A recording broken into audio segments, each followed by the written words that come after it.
Here's the same man, described two ways on the same morning. One newsroom called him a housing official who simply got tapped for a new job.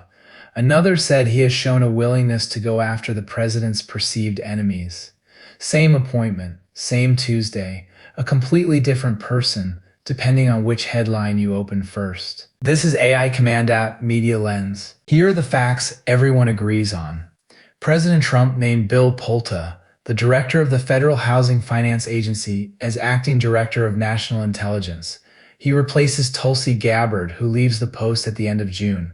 Pulte has no traditional background in intelligence or national security. That is the story.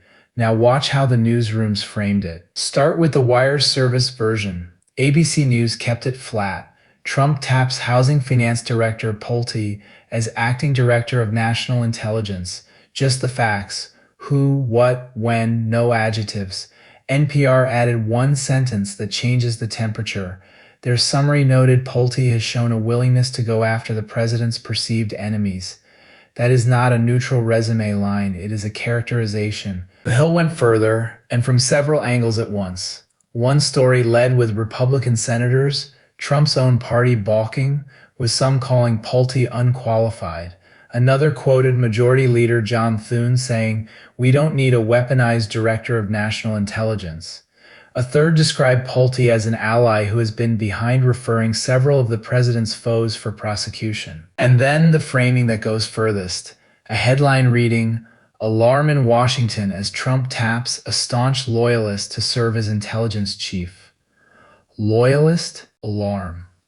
Two words that tell you how to feel before you have read a single fact. Notice what is happening here.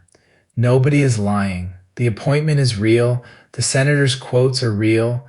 The experience gap is real. But ABC hands you a fact and lets you decide. NPR and The Hill hand you a fact plus a frame, and the frame does the work. The most revealing detail? The sharpest criticism came from Republicans, not Democrats. And only some outlets put that up front. Where a fact lands in the story tells you what the editor wanted you to remember.